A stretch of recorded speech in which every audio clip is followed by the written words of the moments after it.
Welcome to Auntie K's, your favorite radical queer Indigenous auntie, bringing you tarot every day. Okay. Hi, and welcome to Auntie K's Tarot. This is really just a political talk, and it's unscripted and thoughts and reflections, shall we say. All right. So, I was talking to somebody, a friend, about Zapotec women, and the matriarchal society, how there is like this exchange of finances, an exchange of capital, but how the attitude of it is completely different than capitalism. It's more in line with some of the values that both communism and Euro-philosophic anarchism have in common, which is why sometimes Indigenism looks more like communism in some areas. And how this also reinforces a matriarchal society. And we were talking about the aspects of different types of indigenisms, be they anarchistic or communistic, and how they differ from European versions. And one of the ways we were talking about was land. And I was like, I first came across this listening to some Euro-philosophic anarchists talk about, I'm going to get the name wrong, Kropotkin. As I read through some of his stuff and group discussion, and I was really taken aback by, I'm always taken aback by we're going to recolonize this land without Indigenous voices ideas, but it's all cool if we have one sitting in our group, not if it's me. And I was like, okay, so it's neighborhood by neighborhood. Most of you live in this neighborhood, which we all know gentrified this greater neighborhood where everyone over here doesn't own land. So you're saying as neighboring neighborhoods, we'd be able to garden with you, use your garages and tools because you have property. They're like, yeah. And I'm like, but we also have to put in more work, particularly in the gardens, because we don't own land. And like, well, it's that exchange. I'm like, what exchange? You still believe you own the land? And I was like, and a lot of people in this community that you're neighboring, that you've pushed north into here, like, so you can have the good park and the waterfront anyway, right? And I was like, a lot of those families are Indigenous, but you own the land still. Like, how colonial? Like, and you assume everyone's just sitting at home doing nothing all day, so they have this extra time to garden that you don't have because you're working. You think everyone who doesn't own land is just sitting at home all day doing nothing. Like, that's your assumption here. I was like, even though you know some of us who, like, we do all these different lefty things together. Some of us, I'm paraphrasing, this conversation happened like 8 years ago. And, we're not just sitting at home doing nothing. Like, what other parts of our day and things that we're doing, or where are we supposed to give up to put in extra time because you own the land you stole from us? Like, what?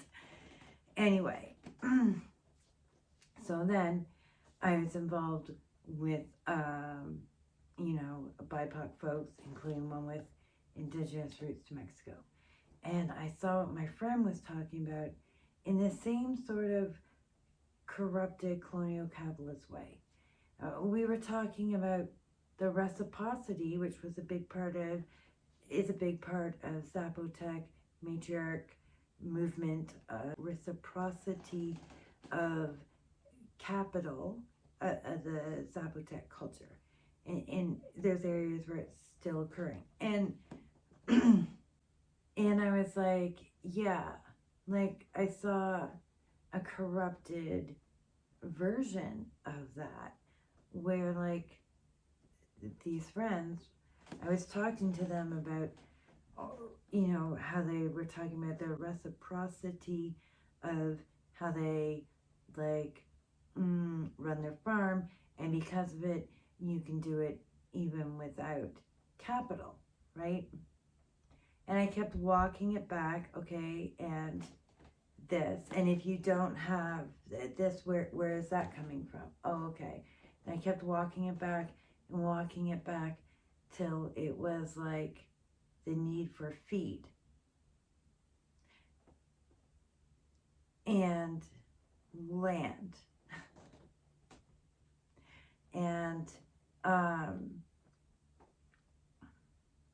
I was like, okay, so if you don't have that land, and I'd seen this in action with their friends, I was like, how does somebody that participate? Extra work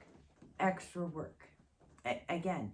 And these friends of theirs worked more hours than they did in jobs to pay rent, as well as doing the other things in family or community, but extra hours to garden land that you don't own, extra hours to have land for feed, to get back to that base thing.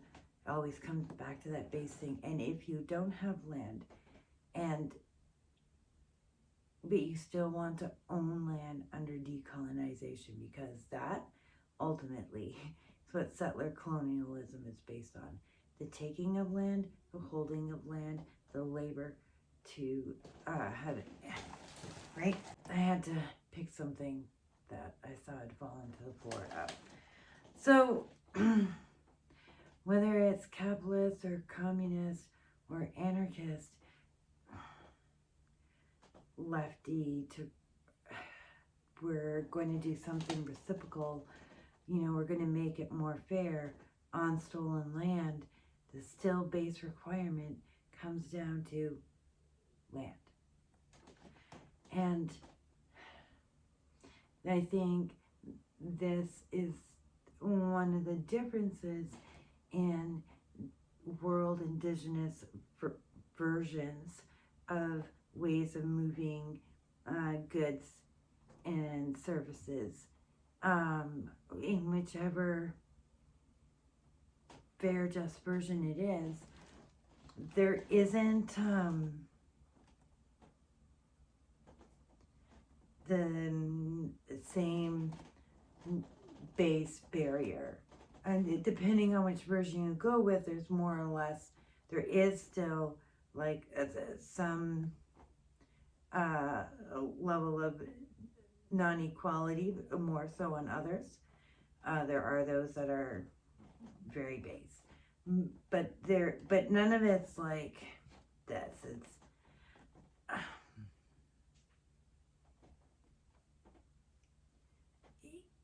because even in this movement of capital, this idea of fairness, this idea that, if somebody does work for me, is in need of money, I'm going to help them out because I need my workers to be in a good way, because they are giving me the things I need to, sell my goods. They're making the fabrics, they're doing this. I need to look after them so that I can continue to get the goods I need for my product, my end product. And like that doesn't exist in the others. not in the way of like, I need them to be in a good way, not just as survival. I need them to be in a good way. I need them to have homes. I need them to have these things to be in a good way. And so that barrier of you have to work harder because you have less is not there, because those who have less are already working harder. Those who have less are already working harder. So you don't make them work extra to make up for the land you stole that they don't have. That's not how it works. So, yeah, this is purely political talk on my part. Put that out there into your thinkings about how you go about things, who you're going to work with, who you're going to make community with, and understand that one of the valuable things you get in community is knowledge. Not the cultural knowledge folks want to steal, not any type of knowledge to take and take back, but knowledge to work with and understand a new way and build together, not to take it and go.